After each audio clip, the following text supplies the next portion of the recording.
우리가 찬송가를 늘상 부르지만 좋은 찬송가가 있고 좋지 못한 찬송가가 있습니다. 왜냐하면 사람이 만든 것이기 때문이죠. 찬송가란 자기의 주장을 외치는 것이 아니라 진리를 보고 기뻐하는 것이며 주님의 높으심과 그 크고 거룩하심에 대한 경외로움으로 감탄을 표현하는 것입니다. 이 찬송가가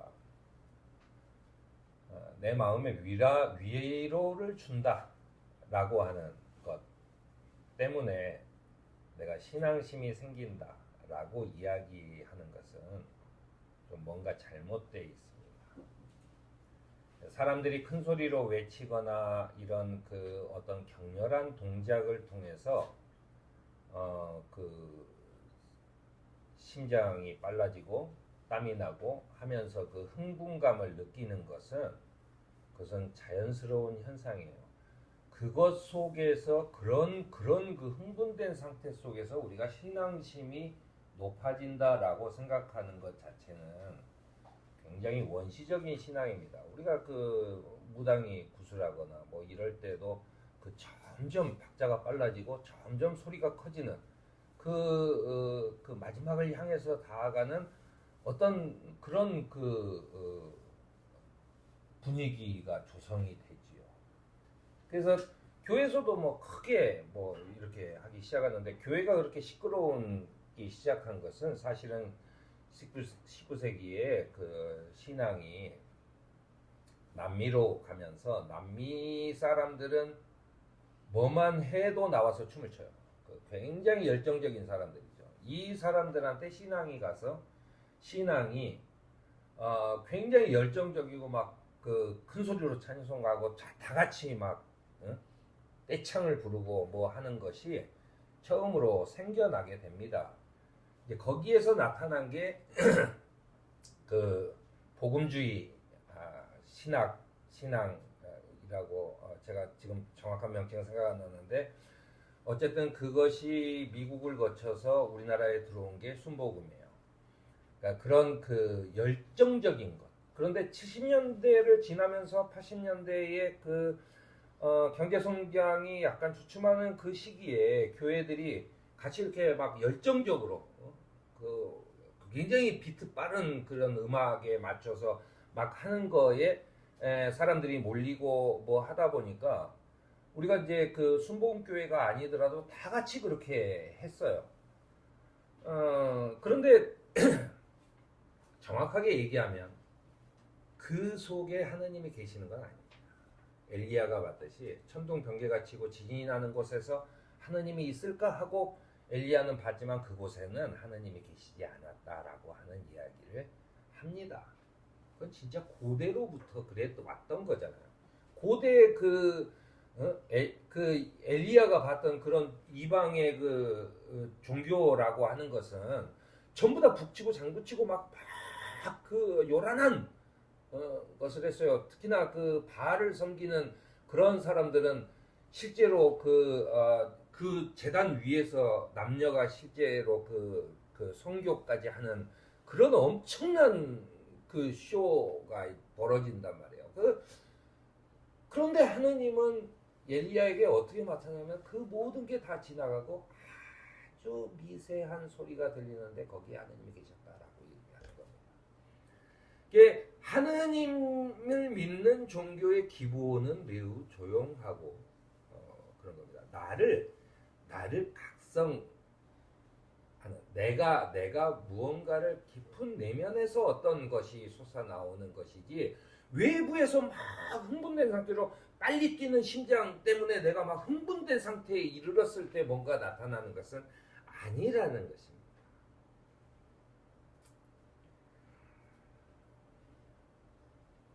이렇게 나에게 위로가 되고 기쁨이 되는 찬양만 자꾸 하다 보니까 신앙이 어떻게 되냐면, 잘못된 것을 보고도 참는 것이 사랑이라고 얘기하기 시작해요. 그리고 세상의 일들 이런 요즘 젊은 사람들이 힘들다, 싸가지가 없어서 그래, 쉽게 얘기해요. 예수 믿으면 되지, 이런 겁니다. 예수 믿으면 내가 찬양하면서 얼마나 기쁜데, 이렇게 되는 겁니다. 그러니까 결국은 제가 요즘 가끔 야구장을 가는데 야구장에서 같이 이렇게 그 응원을 하는 것 솔직한 얘기로요. 교회에서 붕괴하는 것보다 훨씬 더 그 가슴이 뜁니다. 굉장한 카타르시스가 있어요.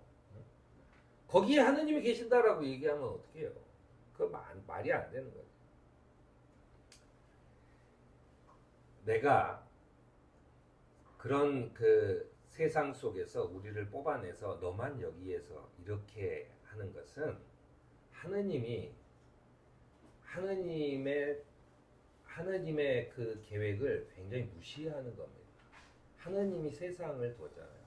예를 들어 세상과 관계없이 우리를 거룩하게 하고 싶었다면 아마도 지구가 아니라 뭐 화성이나 어디 다른 데쯤에 우리를 태어나게 하셨겠죠. 그래서 그냥 그 행성 전체가 찬양하는 데 두시고 아무 걱정도 없이 사는 곳에 놔뒀겠죠. 왜 여기다 두셨겠어요? 여기다 둔 이유가 있는 거죠. 재수가 없어서 여기에 떨어진 게 아니라 이곳 속에서 사람들 속에서 서로가 서로를 죽이고 미워하고 그 속에서 고통받는 그런 그 인류의 고해와 같은 그런 삶 속에 우리를 둔 것은 나 혼자 거기에 떨어져 나와서 나는 기뻐요 하고 마약한 사람처럼 그렇게 멍하니 다니다라고 한 것이 아닌 거죠. 그것 속에서 하느님의 뜻이 무엇인가를 깨닫고 고뇌하는 그런 삶을 살아야 하는 것이에요. 왜냐하면 우리는 하느님의 세상을 지키는 청지기이기 때문에 그런 겁니다. 그 역할을 해야 되는 거죠. 그런데 내가 예배와 기도를 통해서 해야 되는 것은 뭐냐면 내가 하느님을 만나야 되고 누구나 다 얘기죠. 하느님을 만나야 된다고 얘기하죠. 하느님은 우리가 어떤 관계를 맺을 때는 그 사람하고 계속 끊임없이 만나야 됩니다. 자주 만나서 뭐 밥도 먹고 얘기도 나누고 해야지 되죠. 그런데 하느님과 나와의 관계에서 특별히 틀린 게 있습니다. 그건 뭐냐면 내가 하느님을 자주 만나서 하는 게 아니라 하느님도 나를 자주 만나서 하는 게 아니죠. 내가 저 목사가 믿는 하느님을 나도 좀 믿어야 되겠다 해서 저 목사한테 있다가 가끔은 나한테 와서 나한테도 좀 해주세요. 어떤 교회에 막 병도 낫고 뭐가 했다고 해가지고 그 교회 내가 가가지고 하면은 거기에서 그 병 낫게 하는 하느님이 가끔가다 나한테도 와가지고 좀 나한테도 복을 주시겠지라고 하는 것은 그건 하느님을 매우 오해하는 겁니다. 왜냐하면 하느님은 내가 태어나는 이전부터 지금까지 나와 늘 함께 하신다는 거예요. 나한테 늘상 말씀을 하고 계셨다는 거예요. 내가 어디에 처하든 나한테 내가 그 말을 못 들은 거죠. 이게 신앙의 기본입니다. 내가 그 말을 못 들어야 돼. 그러니까는 둘이 만나서 자주 만나야 된다라고 하는 것에서 하느님과 나와의 관계는 하느님도 나와 좀 자주 만나서는 틀렸어요. 하느님은 항상 내 옆에 있어요. 내가 하느님을 안 만나는 거죠. 내가 하느님의 음성을 못 들은 거죠. 그러니까 내가 해야 되는 일은 자주 장소와 시간을 성별해서 하느님 앞에 앉는 겁니다. 그리고 하느님, 제가 여기 이제 하느님을 만나러 왔습니다. 나에게 말씀해 주십시오. 라고 얘기하는 거죠. 우리가 하느님을 경험하기 위해서 언제나 그의 손길을 느끼기 위해 기도하고 그리고 그런 찬양을 해야 돼요. 하느님께서는 내가 비록 느끼지 못하지만 하느님께서는 나를 언제나 좋은 것으로 채워주시고 나에게 다른 길로 인도할 수 있도록 내 생각을 주장하신다 라고 하는 그런 마음으로 다가가야 한다는 것입니다. 사도 바울은 그래서 여러분이 받은 성령은 여러분을 다시 노예로 만들어서 공포에 몰아넣는 분이 아니라는 거예요. 그러니까 내가 세상의 다른 기독교의 기본적인 우리가 악마에 따라가다가 결국 사망의 노예가 됐다. 그래서 사망을 우리가 이길 수가 없어요.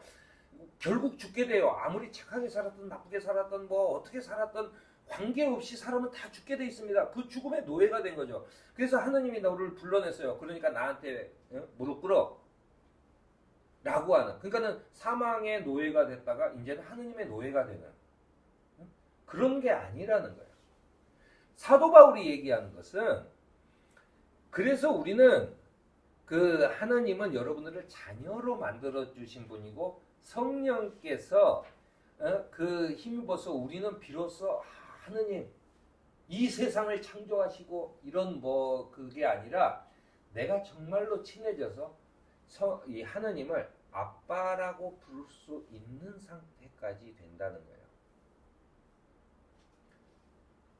그 아빠라고 부를 수 있는 상태가 되면 우리가 그 생활을 하면서 내가 뭐 20살도 넘고 30살도 넘고 이렇게 됐는데 엄마 아빠를 볼 때마다 나를 태어나게 해주신 그 은공을 뭐 깊이 찬양합니다 하면서 엄마 아빠한테 얘기하진 않잖아요. 그런 형식이 다 필요 없는 거죠. 왜냐하면 내 아빠니까.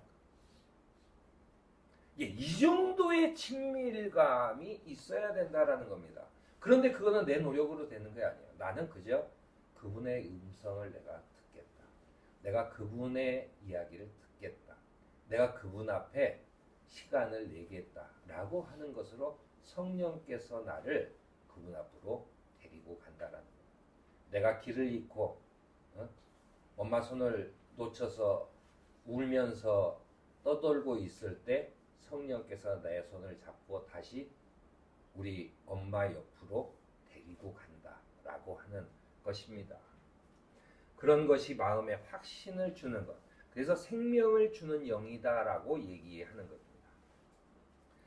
성령께서 하시는 일은 제일 먼저 우리의 시선을 나 자신에서 하느님의 아들에게로 바꿔주는 겁니다. 나는 나를 계속 바라보니까 나를 바라보면 답답해요. 앞으로 10년 후에는 내가 뭘 먹고 살지? 어떻게 해야 되지? 라고 하는 생각 때문에 늘상 밤잠이 안 올 정도로 걱정이 많아요. 그런데 내 시선이 하느님의 아들이 누구예요? 예수 그리스도에게 속해지면 나는 그런 걱정이 안 돼요. 왜냐하면 내가 하느님의 아들이에요. 여러분, 만약에 내가 굉장히 가난하게 살지만 어느 순간에 내가 대기업 회장의 아들인 걸 알았어요. 그럼 어떻게 해? 대기업 회장님 아들이니까 대기업 회장한테 가가지고 나 일단 차나 한 대 줘봐요. 뭐 이렇게 얘기해요? 아니죠. 아들이면 끝인 거예요. 왜냐하면 그 모든 게 다 내 거예요. 달라고 하지 않아도 될 거예요. 그런 마음이 드는 겁니다. 하느님이 이 우주를 창조하신 분이 내 아빠다라고 하는 것. 이것이 들어야만 우리의 예배와 기도가 되는 것이다라고 하는 얘기입니다. 오로지 시선이 나에게 고정돼 있다면 항상 나는 하느님을 대할 때, 아빠를 대할 때 아빠가 나한테 해준 게 뭐 있어요? 라고 하는 얘기밖에 못해요. 왜냐면 나는 20살이 됐지만 아직도 사탕을 방 안 가득 싸놓고 먹고 싶은데 아빠는 사탕을 안 사주는 거예요. 자꾸 뭐 공부 좀 하라 그러고 내 생각에는 상식적으로 이해가 안 가는 딴 얘기만 계속 하는 것 같은 거예요. 내 시선이 하느님의 아들, 하느님으로 돌이켜진다면 나는 진짜로 그 가족의 일원이 될 수 있어요. 아버지가 인정하는 아들이 될 수 있어요. 우리 집안이 이렇게 해야 될 것 같습니다. 라고 하는 의견 같은 것이 나오는 거죠. 왜냐하면 나는 이제 내 생각이 나에서부터 벗어나 있으니까. 그런 거죠. 우리 시선이 오로지 나에게 고정되어 있다면 우리 예배는 하느님께 드리는 예배가 아니라 나를 위한 푸닥거리입니다. 푸닥거리라는 말이 우리나라 말이지만 어떤 뜻이냐면 사람들이 생활하는 동안에 생기는 생활상의 파탄을 메우기 위해서 특수한 힘을 얻어보려는 민간 신앙, 이걸 푸닥거리라고 해요. 그러니까는 내가 오늘 뭐 하면은 야 소금 뿌려 이런 거죠. 소금 뿌리면 괜찮아. 내가 오늘 옛날에는 그랬어요. 장례식만 갔다 와도 뭐 집에서 뭐 팥을 던지고 뭐 하고 뭐 소금 뿌리고 뭐 난리를 폈어요. 응? 이런 푸닥거리로 하느님을 믿으면 내가 믿는 하느님을 사실은 굉장히 모욕하는 겁니다. 왜냐하면 하느님을 그냥 그런 그 바위신 나무신처럼 그런 그 잡신으로 만들어 버리기 때문에 그거는 우리 아버지를 완전히 그 시정 잡배로 만든 거랑 똑같잖아요. 그러므로 우리가 진정 하느님께 신령과 진정으로 예배 드리기 위해서는 우리의 시선이 하느님에게로 그리고 구원을 이루신 그 아들에게로 향해야 한다는 것입니다. 예배는 나를 만족시키는 푸락거리가 아니라 하느님께서 이루신 놀라운 계획에 감탄하는 일이며 그의 가족에 포함된 것에 대한 무한한 감사의 마음을 힘껏 표현하는 것입니다. 그래서 우리의 예배와 기도가 이런 감사의 마음을 표현하며 겸손한 마음으로 예배를 통해 주님께 영광을 돌리는 저와 여러분이 되기를 바랍니다.